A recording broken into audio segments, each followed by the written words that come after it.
welcome back to another video where I am doing, I have no idea, a snowstorm stories. Anyways, guys! Photographer. I took a trip last year with my wife to the Colorado mountains for an art project. My wife is also an avid skier, so she talked me into adding skiing into the trip. We had the option to book a room at a ski resort or rent out a private log cabin. The second one seemed more romantic, so I picked that one. Plus, it didn't hurt that it was cheaper. The cabin was nothing luxurious or anything. It was a single-floor, 4-room little thing. A 2-person bedroom, a small living room, a kitchen, and a bathroom. It may have been small, but the actual idea of being secluded in a warm log cabin during a blizzard was amazing. However, the storm was interfering with the cable signal. Dang, so that we didn't have must be much to do hard. this one particular evening. Ooh. It was just starting to get dark out at this point, but there was still a decent amount of light outside, so I thought it would be perfect for getting a few shots and videos in the blizzard for backgrounds and wallpapers. Oh, you dumb. I told my wife I'd be back within 10 minutes and slipped on my boots and coat. The moment I stepped outside and shut the door, I noticed footsteps leading up to the door in the snow that had blown under the wooden awning. I could see the prints doubled as whoever left them there turned and went the opposite direction. I was freaked the fuck out, but I wasn't about to go inside and scare my wife. I decided to give in to my curiosity and followed the prints to the right side of the cabin. I'll be like, Right away, I noticed that they led to the bedroom window. My heart froze in fear when I saw this. Justin Bieber is a jerk. He did not take a picture with the disabled guy, but he took a picture with everybody around him. I continued to follow the footprints around the cabin to the other side. They led to the living room window on the other side. Someone was stalking us, but how long ago was the question? I found myself standing there for a good minute asking myself if I should follow the footprints anymore. Who wears all black? He should have been wearing all white. They were now leading away from the cabin. I knew I was following the prints to where this person was going, not coming from, simply by the boot marks. I followed the prints away from the opening and into the trees. That was where I saw him. A man wearing a black coat facing a tree, slouched down looking at the ground. He was still as a statue. He wears black instead of white. The snow piling up on his hood and shoulders. I froze in my tracks, trying not to make a sound. No one cares, I'm making a video. Otherwise, but this guy was just standing there, not doing anything, like some kind of deranged freak. I started to gradually move backwards without even turning around, making sure this man didn't turn around or notice me. When I got out of visual distance, I turned around and stomped through the snow back to the cabin. When I slammed the door shut, my wife came over to see what was wrong. I saw worry in her eyes. I guess she saw the worry in mine. She knew I saw something, and after a few minutes of harassment, I finally told her what I saw. She immediately started packing her things, telling me we're leaving right away. I told her no, we're not going anywhere.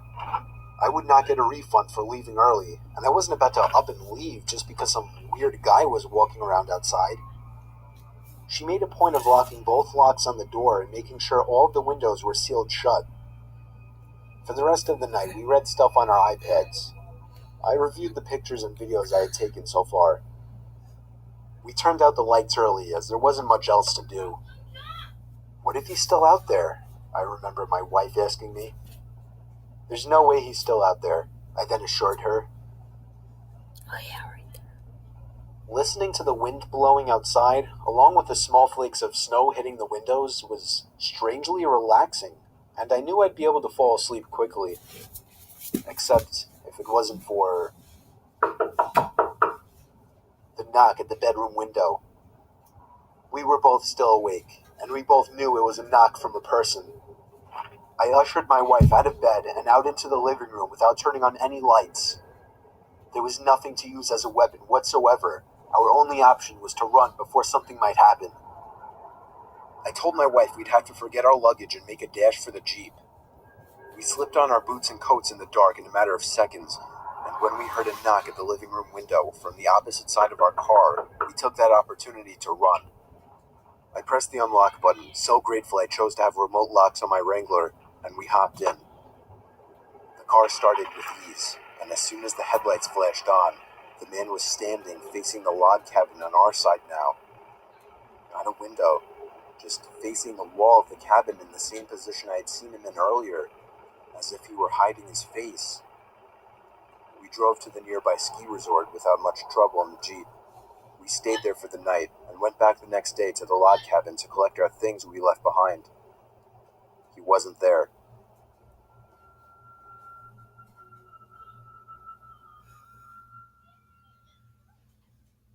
Okay, you guys, that was a good 5 minutes video.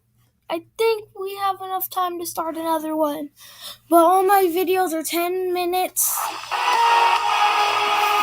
And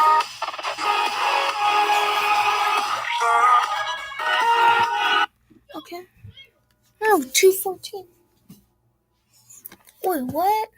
This story took place about 5 years ago on Christmas Eve night. It was around 1 in the morning, and I had just finished placing presents under the tree. I went upstairs to brush up and everything, then came back downstairs to the kitchen to get a glass of water before bed. My son Jake, who was 4 at the time, was standing by the stairs leading to the basement. I asked him what he was doing up so late. He pointed down the stairs and said, "Santa." I picked him up and carried him back to his room. I took a glass of water and went to bed. I woke up around an hour later to my son running down the hall outside my room. I sighed and got out of bed. As I was going down the stairs, I saw Jake by the tree looking at presents. Then he ran past me into the basement stairs again. He pointed down the stairs again. This time I looked down the stairwell, and my heart dropped as I saw a black figure sitting on the bottom step. I almost screamed, but I somehow held it in. I pulled my son quietly away from the basement door and closer to the front door of the house. I moved my hand away from my son's mouth to reach for the lock in the doorknob. I tried to pull the door open as quietly as possible, but it was pointless. The squeaky hinges let out the usual ear-piercing screeches, and I cringed in my mouth and eyes as I did.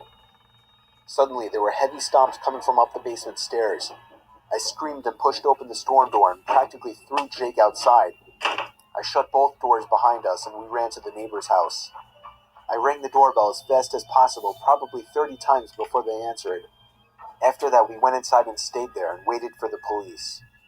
Whoever that person was gone though, as determined after the police conducted a thorough investigation of the house. I ended up lying to Jake, telling him that actually was Santa Claus, but a few years later, he remembered the incident and became a little more wise to what actually happened.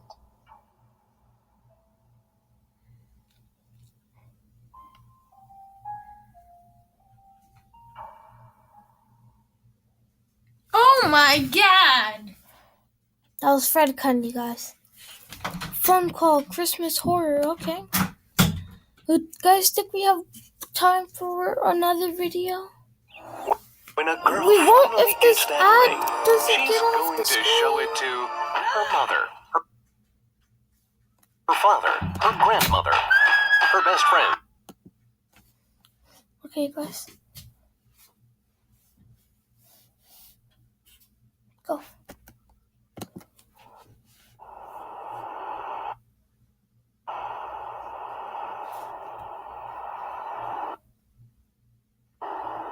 I don't think you guys should be getting on the road in this weather. I mean, this... Hold on, you guys. was not supposed to stop until morning.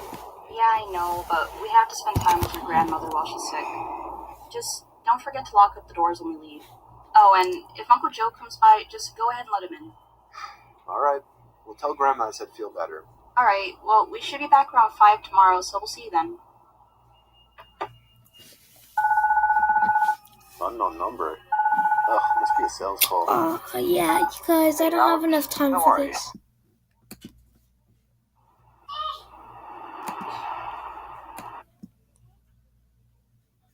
So anyways, you guys, I'll see you in my next video in 10, 9, 8, 7, 6, 5, 4, 3, 2, 1. Goodbye!